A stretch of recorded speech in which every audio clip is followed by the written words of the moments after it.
بسم اللہ الرحمن الرحیم۔ السلام علیکم ورحمۃ اللہ وبرکاتہ۔ آن لائن قرآن اکیڈمی کی جانب سے آج غربت سے نجات کا انتہائی آسان لیکن مجرب وظیفہ۔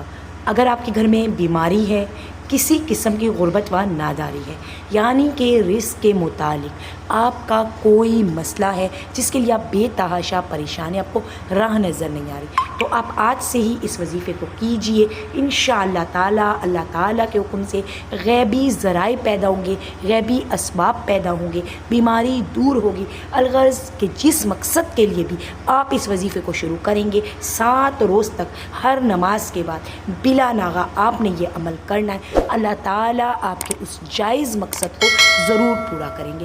رزق میں اضافے کے لیے اکثیر وظیفہ ہے، بیماری لاعلاج بیماری، الغرض یہ کہ کسی قسم کی روحانی و جسمانی بیماری کے لیے آپ اس وظیفے کو اپنی زندگی میں لے کر آئیے۔ سب سے پہلے ہمارے چینل کو سبسکرائب کر دیجیے گا تاکہ ایسے ہی مفید وظائف ہم آپ تک بر وقت بآسانی پہنچا سکیں۔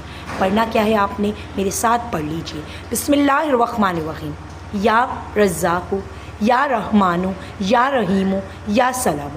اول و آخر 3 بار آپ نے درود ابراہیمی پڑھ کر 112 مرتبہ ہر نماز کے بعد، یعنی کہ دن میں 5 مرتبہ آپ نے یہ پڑھ لینا ہے۔ پڑھ کر آپ نے اللہ تعالیٰ کے حضور خوب اپنی بیماری ہے تو اس میں شفا یابی کے لیے، تنگ دستی و ناداری ہے تو اپنے رزق کے اسباب کے لیے، اپنے رزق میں اضافے کے لیے، اپنے رزق میں برکت کے لیے، اپنی جاب کو حاصل کرنے کے لیے، اپنی جاب میں موجود رکاوٹوں کو ہٹانے کے لیے، الغرض جو بھی آپ کے دل میں جائز مراد ہے اس کے لیے ہاتھ اللہ تعالیٰ کے حضور آپ نے کھڑے کرنے اور اپنے خوب دعا مانگنی ہے۔ انشاءاللہ تعالیٰ اللہ تعالیٰ کے حکم سے اللہ تعالیٰ آپ کی تمام جائز مراد بھر دیں گے، آپ کی جھولیاں بھر دیں گے، رزق میں اضافہ ہوگا، غیبی اسباب پیدا ہوں گے، غیبی ذرائع آپ کو حاصل ہونا شروع ہو جائیں گے اور آپ اپنی زندگی میں خود تبدیلی دیکھیں گے۔ کسی قسم کی کوئی بیماری تھی جس کے لیے آپ نے اس وظیفے کو کیا تو آپ دیکھیں گے کہ وہ بیماری آہستہ ختم ہونا شروع ہو جائے گی۔ 7 دن تک اس عمل کو کیجئے۔